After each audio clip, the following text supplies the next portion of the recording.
has a following probability function. Okay, so here the random variable x, okay, the value of random variable x and its probabilities are given. When x takes value 0, its probability is 0. When x takes value 1, its probability is k. When x takes value 2, its probability is 2k. In such a way, all the probabilities are given here. Here we have to find the value of a k. Okay. Secondly, substitute the value of k and rewrite the probability function. After finding the value k, we have to substitute it here and we have to rewrite it again. Okay. These two things we have to solve in the second example. Now, in this particular example, first thing, how to calculate the value of a k. Okay. Now here note down the one point what they said. A random variable x has a following probability function. Okay. When we say it is a probability function, that means it satisfies the two conditions. Which are those? First is that all the probabilities are greater than or equals to 0, and secondly the sum of all the probabilities are nothing but exactly equal to 1. Right? So we will use the second condition and we will try to find out the value of a k. Okay. Now here we will write, since it is a probability mass function, therefore sum of all the probabilities are exactly equals to 1. So we will write out all the probabilities. What it is? 0 plus k plus 2k plus 2k plus 3k plus k square plus 2k square plus 7k square plus k, which is exactly equals to 1. Okay. Now we will add the terms of k and we will add the terms of a k square. So it will be 9k plus 10k square minus 1 equals to 0. We will rewrite the equation. 10k square plus 9k minus 1 equals to 0. Now we have to find its factor. Okay, so the factors will be minus 10 and we want there the plus 9. So here it is plus 10 minus 1. Okay, we will get the factors. So it is nothing but 10k square, and here this 9k we can write it as a 10k minus k and minus 1 equals to 0. We can take the 10k common here, so it will be 10k square. Okay, 10k we can take common, so it is a k plus 1 minus 1 we can take from here and it will be the k plus 1 which is equals to 0. So we will get here 10k minus 1 and k plus 1 equals to 0. That means value of k are nothing but 1 by 10, or the value of k is nothing but a minus 1. Okay. Now which one we will choose? Either 1 by 10 or minus 1.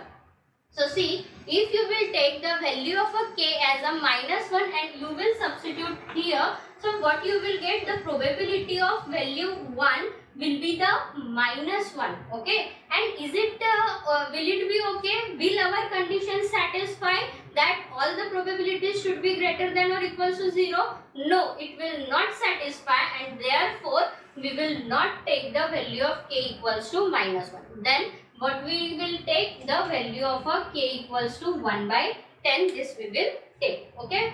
Why we have not considered minus 1? Because it will not satisfy the, if we will take minus 1, it will not satisfy our first condition. Okay. Therefore, now just we have to substitute. So here the values of x are 1 to 7, 0 to 7. Okay. So here we have to write down its probabilities. When value of x is 0, it is 0. When value of x is 1, probability is k. K means what it is? It will be 1 by 10. When the value of 2, x takes value 2, it is 2k. That means it is a 2 by 10. Here again it is a 2 by 10. When the value of x is 4, it is taking the probability 3k, that means 3 by 10. For 5 it is a k square. K square is nothing but 1 upon 100. Okay. Then when the value is 6, it is a 2k square. Okay. 2k square means 2 upon 100. And when the value of x is 7, it is 7k square plus k. That means it is nothing but 7 upon 100 plus k. That means plus 1 by 10. Okay. So this is the probability function. Third example is, suppose that a coin is tossed twice. Let x represent the number of heads that can come up. Find the probability function corresponding to the random variable x. Okay. Now here, first of all, what we are going to write down? The sample space. What they are saying? The two coins are tossed simultaneously, right? So here the sample space will be what? Sample space equals to, there will be HH, HT, TH and a TT. Okay, this is our sample space. Then what we have to find out? We have to find out the probability function of random variable. Now the question is, what is our random variable for this particular example? It is saying x represent the number of heads, right? So here our random variable x is nothing but a number of heads. We first of all have to calculate what are the numbers of heads, and secondly we have to calculate its distribution. Okay. So now how to do that? Here when we are tossing a coin, try to understand one thing. The coin is unbiased. The coin is completely fair. So here probability of occurrence of head, that means all the events equals to probability of head tail equals to probability of tail and a head equals to probability of tail and a tail is nothing but a 1 by 4. That means each event can outcome can come equally likely. Okay, 1 by 4. Then after that, what we have to find out? The distribution of number of heads. Now how we will calculate how many number of heads are there? So for that we know here what are the value of x? HH, HT, TH and the TT. These are our outcomes, right? And then what are the values of those outcomes? Here how many heads are there? 2. Then here 1, here 1 and here there is a 0 head. That means we have to calculate here the distribution of 2, 1 and a 0, and what is its probability, that we have to calculate. Okay. Now how to do that? Okay. Now here what we have to do? We have to calculate the probability of x taking the value 0. When x is taking the value 0, what is its outcome? That means here probability of TT we have to calculate, and what is the probability of TT? It is 1 by 4. Okay. Then secondly, we have to calculate the probability of occurrence of a 1. Probability that when x is taking the value 1. But now here for HT and TH, it is taking the value 1, right? So therefore that means here it is probability of a TH union HT. Okay. The coin is completely unbiased and fair and independent. So it is nothing but probability of TH plus probability of a HT. And T, what is the probability of TH and HT? Again it is 1 by 4 plus 1 by 4. So it is nothing but a 2 by 4. Okay. Then third thing is that probability that x is equals to 2 we have to calculate. Now when probability that x is equals to 2, what is the outcome? HH. For only HH, it is taking the value 2, right? So that means probability of HH is equals to 1 by Okay, so this is the distribution. So let's write down here when x is taking the value 2. Okay, so what is the probability? It is 1 by 4. When x is taking the value 1, what is its probability? It is 2 by 4. And third thing, when x is taking the value 0, what is its probability? It is again 1 by 4. So this is the probability distribution. Now is it really a probability distribution or not? We can cross check. If all the probabilities are greater than or equals to 0, then we can say that yes, first condition is satisfied, and second condition says that sum of all the probabilities should be equal to 1. So here if we will add all the probabilities, we are getting here the 1, and hence it is a probability function. Okay, we can represent the probability function on the graph also. Okay, how to do that? We will draw the two axes. On x-axis we will write down the values of random variable x, and on the y-axis we will write down the probabilities of that particular random variable. So what are the probabilities? 1 by 4, 2 by 4, 3 by 4 and 1. Okay. So and what are the values? 0, 1 and 2.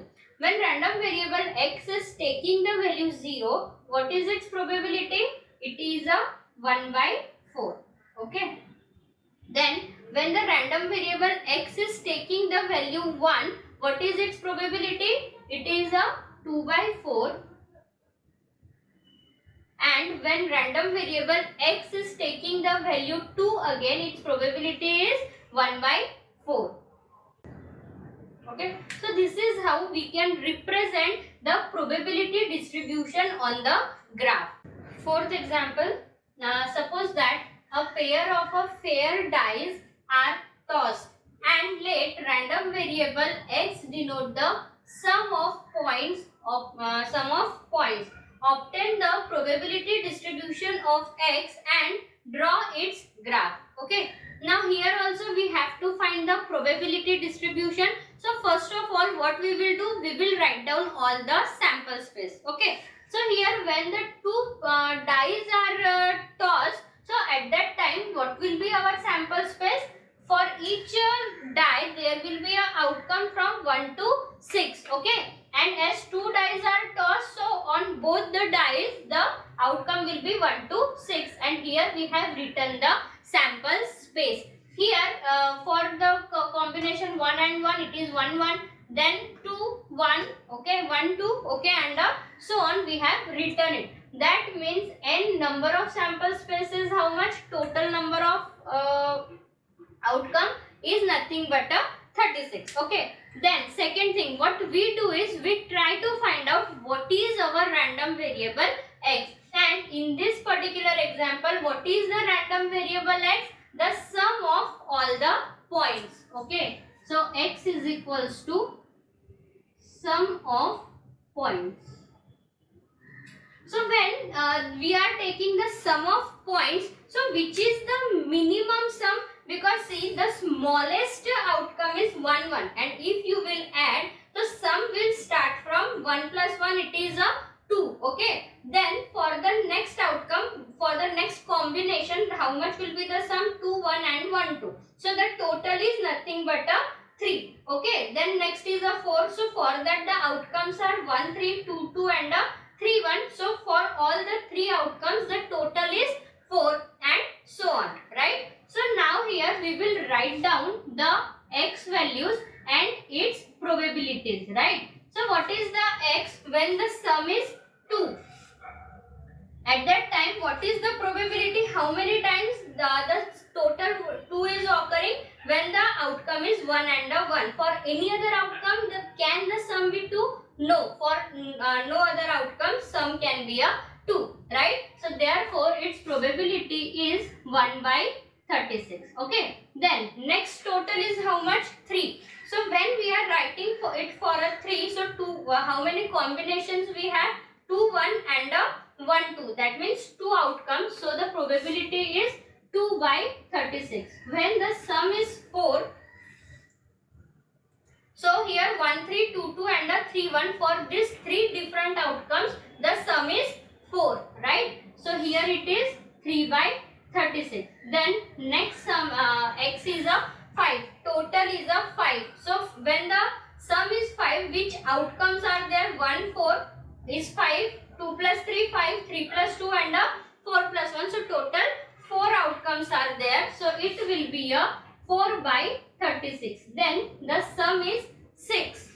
It is 1 plus 5, 2 plus 2, 4, 3, 3, 4, 2 and a 5, 6. Total 5 outcomes are there for which the sum is 36. So it is 5 by 36. Then next is a x and a p of x.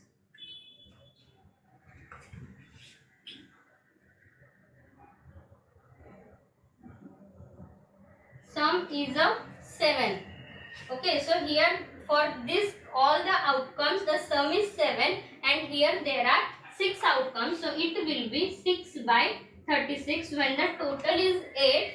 So at that time 6 plus 2 is 8, 3 plus 5 is 8 and so on. So there are 5 outcomes for which the sum is 8 when the sum is 9. So here 3 plus 6, 9, 4 plus 5, 9, 5 plus 4, 6 plus 3. So total there are 4 outcomes. So what is the probability? 4 by 36. Then sum is a 10. So for that only 3 outcomes are there for which the sum will be 10. So it is 3 by 36. Then the total is 11. There are only 2 outcomes 5, 6 and 6, 5 for which the sum is 11. So it is 2 by 36. And for 12 it is just 1. 6 plus 6 is a 12. So there is a 1 outcome. So its probability will be 1 by 36. So here we have written the probability distribution. Then we have to draw its graph. So how to draw the graph? On the x-axis we write down the values of a random variable. So which are the values of x? Here it is a 2, 3, 4, 5, 6, 7, 8, 9, 10, 11 and a 12. Okay. And on the y-axis what we write down? The probabilities, right? So probability is 1 by 36, 2 by 36, 3 by 36, 4 by 36, 5 by 36 and a 6 by 36. So when the value is 2, the probability is 1 by 36. When it is a 3, it is 2 by 36. When it is a 4, probability is 3 by 36. When the sum is 5, the probability is 4 by 36. For 6, it is a 5 by 36. And for 7, it is a 6 by 36. Then again for 8, how much it is? It is 5 by 36 again. Then for 9, it is 4 by 36. Then for 10, it is a 3 by 36. For 11, it is a 2 by 36. And for 12, it is a 1 by 36. This is how we can draw the graph also.